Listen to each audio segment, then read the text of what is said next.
Hello बच्चों, आप सभी को नमस्कार। बच्चों, ट्वेल्थ बिजनेस स्टडी में हम प्रीवियस ईयर बोर्ड एग्जाम के जो क्वेश्चन पेपर हैं माध्यमिक शिक्षा मंडल के, उसके ऑब्जेक्टिव टाइप के क्वेश्चन हम हल कर रहे हैं। इसमें 10, 11, 12 और 13 ये हम कर चुके हैं। आज की क्लास में हम 2014 में जो पेपर आया था उसके ऑब्जेक्टिव टाइप के क्वेश्चन करने वाले हैं। स्टार्ट करते हैं हमारी क्लास।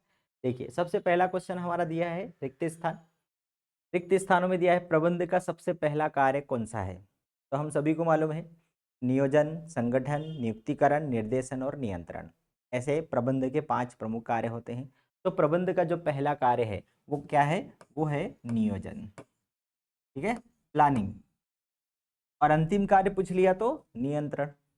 फिर है श्रमिकों के समूह प्रमुख को क्या कहा जाता है? तो श्रमिकों के समूह प्रमुख को टोली नायक कहा जाता है। क्या कहा जाता है?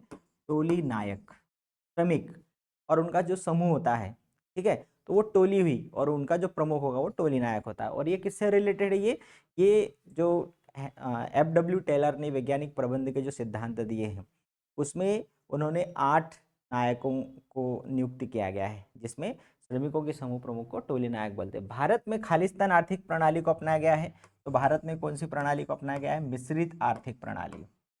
तो एक पूंजीवादी होती है, एक समाजवादी होती है। और तो हमारे और भारत में कौन सी प्रणाली अपनाई गई है? मिश्रित।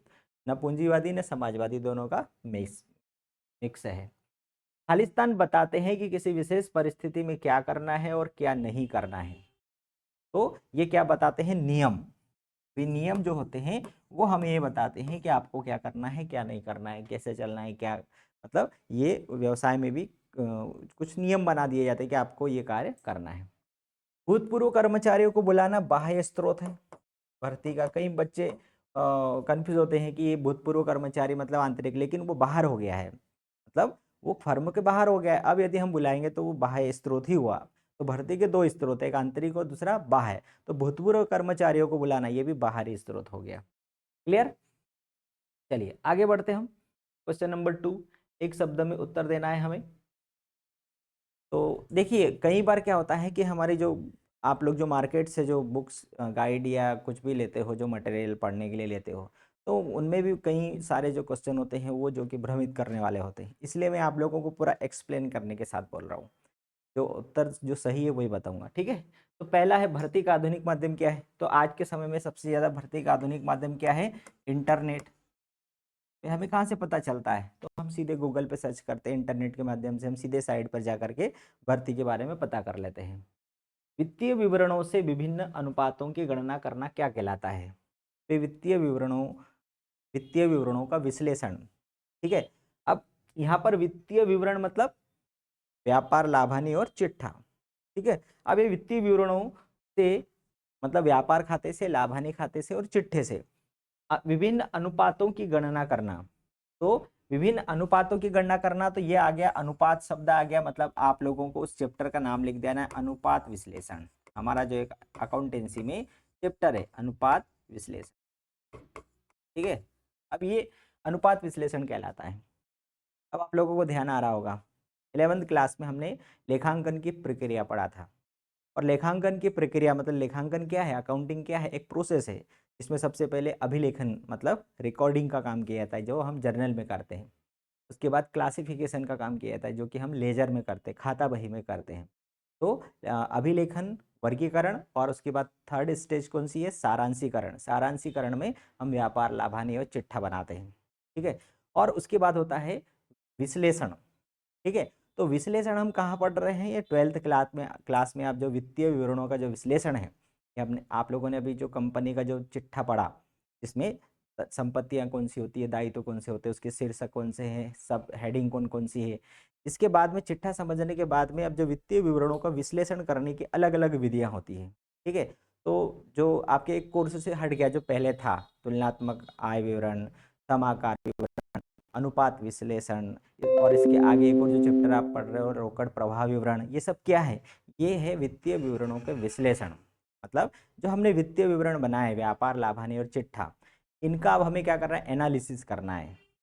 अलग अलग तरीके से, अलग अलग एंगल से उसका विश्लेषण करना है कि क्या प्रॉफिट हुआ, क्या लाभ, कितना लाभ हुआ, कितनी हानि हुई, कितना व्यय हुआ, कितना आय हुआ, या फिर कितना मटेरियल लगा लगा तो कितना लगा, क्यों लगा। मतलब ये अलग अलग प्रकार से उसका अनुपातों का उसमें विश्लेषण होता है। तो अनुपात, अनुपात मतलब दो चरों के मध्य संबंध बताना, दो संख्याओं के बीच संबंध बताना। और कौन सी, लेखांकन की।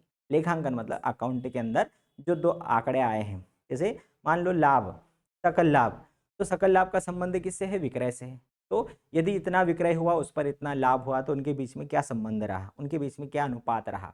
तो ये अनुपातों के माध्यम से हम बताते हैं। जैसे हमारा रिजल्ट, तो 100 में से यदि हम बोले कि भाई मैं 500 में से 400 नंबर लाया, तो किसी को समझ में नहीं आएगा। लेकिन यदि मैं बोल दूंगा कि भाई मैं 80% मेरे बने, तो वो तुरंत समझ जाएगा। मतलब यहाँ पर हमने उसको एक बोलने का तरीका बदल दिया। इसी प्रकार से यहाँ पर वित्तीय विवरणों में जो अलग अलग आंकड़े, अलग अलग संख्याएं जो आती है कि भाई आपको कितना प्रॉफिट हुआ, तो हम उसको परसेंटेज में बोलेंगे उसको कि भाई आपका विक्रय की तुलना में कितना लाभ रहा। तो यदि आप उसको रेशो में बताओगे, अनुपात में बताओगे, तो ये अलग अलग प्रकार से विश्लेषण करने के तरीके होते हैं। ठीक है, तो वित्तीय विवरणों से विभिन्न अनुपातों की गणना करना क्या कहलाता है, अनुपात विश्लेषण। ठीक है, फिर है 5 या अधिक वर्षों के लिए की गई वित्तीय योजना। वे वित्त के लिए फाइनेंस की जो प्लानिंग होती है वो 3 प्रकार की होती है, एक दीर्घकालीन, मध्यकालीन और अल्पकालीन। अल्पकालीन मतलब 12 माह के लिए, 12 माह की अवधि की होती है। मध्यकालीन मतलब 1 वर्ष से अधिक और 5 वर्ष से कम। और दीर्घकालीन मतलब 5 वर्ष से अधिक। तो यहाँ पर 5 या अधिक वर्षों के लिए की गई जो वित्तीय योजना होगी वो क्या कहलाएगी, वो दीर्घकालीन वित्तीय योजना होगी, जो कि लंबे समय के लिए बनाई जाती है, दीर्घकालीन वित्तीय योजना। क्लियर। अब यहाँ पर ये पढ़ने का मतलब कई बार क्या होता है, अभी मटेरियल इतना सारा है कि बच्चे कंफ्यूज हो जाते हैं कि भाई हमें क्या पढ़ना है और क्या नहीं पढ़ना है, कहाँ से मतलब मार्केट में भी है, मोबाइल के ऊपर भी है, बहुत सारे आपको रेडीमेड क्वेश्चन आंसर सब मिल रहे हैं। लेकिन हमें उसको समझना है कि आखिर उसका आंसर क्या है। आप समझ गए तो आप उसका आंसर दे दोगे। फिर एक, किस पूंजी बाजार का संबंध नए निर्गमनों से होता है, जो कि ये हमारे कोर्स की पूंजी बाजार जो है यह ये हमारे कोर्स के बाहर हो गया है। ठीक है, लेकिन फिर भी जो प्राथमिक पूंजी बाजार है वो नए निर्गमनों से रिलेटेड होता है।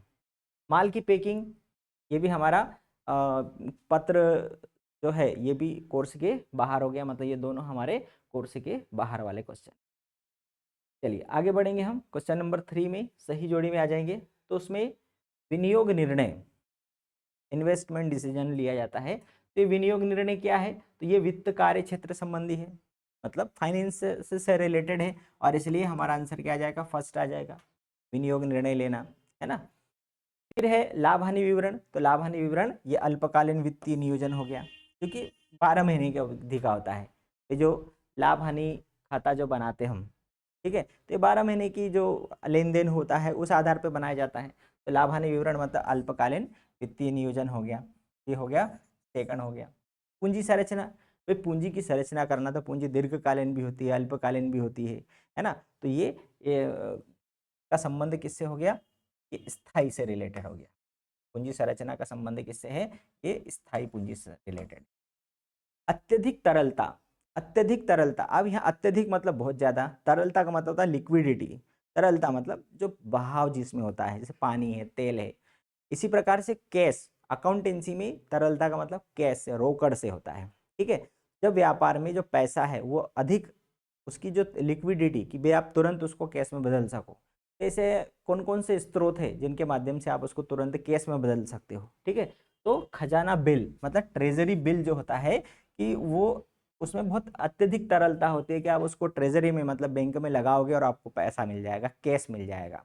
कैश मतलब प्रवाह हो जाएगा उसका। ठीक है, तो ये अत्यधिक तरलता का संबंध किससे हो गया, खजाना बिल। फिर शेयर बाजार, तो ये संगठित बाजार हो गया। ठीक है, चलिए अगला है क्वेश्चन नंबर 4 में सही विकल्प चुनना है। तो प्रबंध के कितने स्तर होते हैं, तो प्रबंध के 3 स्तर होते हैं, उच्च स्तर, मध्य स्तर और निम्न स्तर। ठीक है, और निम्न स्तर को ही हम क्या बोलते हैं, पर्यवेक्षी के प्रबंध भी बोलते हैं।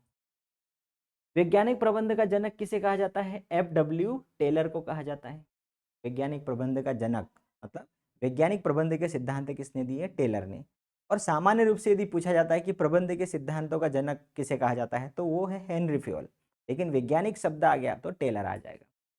नवीन आर्थिक सुधार भारत में कब शुरू हुए? तो 1991 में, जुलाई 1991 में नवीन आर्थिक सुधार किए गए और उसमें उदारीकरण, निजीकरण, वैश्वीकरण ये 3 प्रकार के कदम उठाए गए। फिर है सर्वोत्तम विकल्प का चयन किस पर आधारित होता है?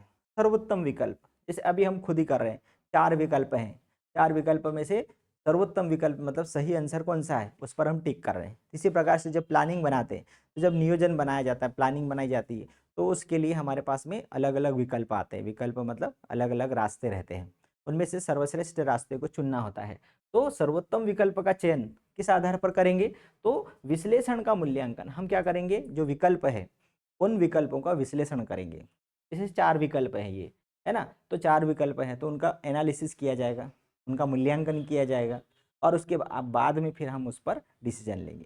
जैसे मान लो हमें 12वीं के बाद क्या करना है, तो हमारे पास अलग अलग रास्ते होंगे, तो हम क्या करेंगे, उन चारों पांचों जितने भी रास्ते होंगे उन सभी का मूल्यांकन करेंगे।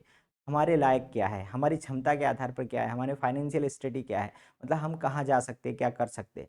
तो वो सारे जो रास्ते होंगे, रास्ते मीन्स विकल्प, ऑब्जेक्ट मतलब हमारे सामने अलग अलग प्रकार के रास्ते होंगे। अब उसका हम विश्लेषण करेंगे, एनालिसिस करेंगे। विश्लेषण के आधार पर फिर हम क्या करेंगे, उसका निर्णय लेंगे। तो विश्लेषण मतलब विश्लेषण का मूल्यांकन किया जाएगा और उसी के आधार पर सर्वोत्तम विकल्प का चयन किया जाएगा। ठीक है, तो हमारा आंसर आ गया। फिर है आगे दिया है, लास्ट बचा था कि पदोन्नति भर्ती का किस प्रकार का माध्यम है या स्रोत है। पदोन्नति भर्ती का किस प्रकार का स्रोत होता है? पदोन्नत करना, प्रमोशन करना। तो जो विभाग है, विभाग के अंदर काम करने वाला कर्मचारी है, उसी को हमने पदोन्नत कर दिया, मतलब ये विभाग के अंदर का व्यक्ति है, तो ये कैसा हो गया, ये आंतरिक स्रोत हो गया। पदोन्नति कर देना मतलब ये आंतरिक स्रोत हो गया। क्लियर? अब आगे चलते हम, सत्य सत्य, ट्रू और फॉल्स। नियोजन निर्णयन प्रक्रिया को सुविधाजनक बनाता है, बिल्कुल सही है। ये नियोजन मतलब प्लानिंग, प्लानिंग बन गई तो उससे डिसीजन लेने में आसानी होगी। फिर है निर्माण और नियोजन में कोई संबंध नहीं है था, गलत है। तो निर्माण और नियोजन दोनों में घनिष्ठ संबंध है, क्योंकि बिना नियोजन के निर्माण नहीं हो सकता। ठीक है। फिर है विचलन सदैव ऋणात्मक होता है, ये भी गलत है, ये पहले भी आ चुका है। विचलन में बता चुका हूं कि जो हम प्रमाप निर्धारित करते हैं, प्रमाप का मतलब कि हमने कोई लक्ष्य निर्धारित कर दिया, प्रमाप मीन्स लक्ष्य। ठीक है, अब उस प्रमाप के आधार पर हम क्या करेंगे, जो वास्तविक कार्य जो है परिणाम आएगा। प्रमाप के आधार पर हमने काम किया और परिणाम आएगा। ठीक है, तो परिणाम, सॉरी परिणाम को हम इधर लिखते हैं, प्रमाप और वास्तविक कार्य। ठीक है, इन दोनों की तुलना की जाएगी और ये लक्ष्य हमने रखा था और उसका परिणाम क्या रहा। फॉर एग्जाम्पल, आपने लक्ष्य रखा कि मेरा परीक्षा में परसेंटेज 90% बनना चाहिए और आपका जो परिणाम आया वह परिणाम कुछ भी हो सकता है। आपका परिणाम 95 भी हो सकता है, 85 भी हो सकता है। 95 रहा मतलब आपका जो रिजल्ट है वो कैसा रहा, वो पॉजिटिव रहा। और यदि मान लो आपका जो रिजल्ट है 85 रहा तो आपका जो रिजल्ट कैसा रहा, निगेटिव रहा, धनात्मक या ऋणात्मक। ठीक है, कोई कुछ भी हो सकता है। ऐसे ही व्यवसाय के अंदर हमने जो टारगेट रखा है वो होगा प्रमाप। फिर जब परिणाम आएगा वास्तविक कार्य का, जब हम मूल्यांकन करेंगे तो वो मूल्यांकन पर जो परिणाम है वो धनात्मक भी हो सकता है, ऋणात्मक भी हो सकता है। आपने योजना के अनुसार काम किया तो आपका जो परिणाम है, आपका जो प्रोडक्ट है वो अच्छा भी हो सकता है, क्वालिटी में अच्छा भी हो सकता है, ऋणात्मक भी हो सकता है। तो जो ये अंतर जो होगा, धनात्मक भी हो सकता है, ऋणात्मक भी हो सकता है, और ये जो अंतर है इस अंतर को हम बोलते हैं विचलन। इस अंतर को क्या कहा जाता है, विचलन। प्रमाप और वास्तविक कार्य के बीच का जो अंतर है ये कहलाता है विचलन। अब विचलन धनात्मक भी हो सकता है, ऋणात्मक भी हो सकता है, मतलब आपका रिजल्ट अच्छा भी हो सकता है, खराब भी हो सकता है। और इसीलिए यहाँ पर बोला है कि विचलन सदैव ऋणात्मक होता है, ये गलत सेंटेंस है। क्यों? वो धनात्मक भी हो सकता है। क्लियर? ये बात हम पहले भी पढ़ चुके हैं। ये कोर्स के बाहर है, पत्र से रिलेटेड है। ठीक है, चलिए आगे बढ़े हम। तो ये थे हमारे 2000 ये बिजनेस स्टडी का जो 2014 का जो पेपर आया था उसके ऑब्जेक्टिव टाइप को हमने समझने की कोशिश करी। इन वीडियोस को आप बार बार देखोगे, सुनोगे तो मैं आपको 101% विश्वास दिलाता हूँ कि आप 32 नंबर के जो क्वेश्चन हैं बिल्कुल सही एकदम करके आओगे।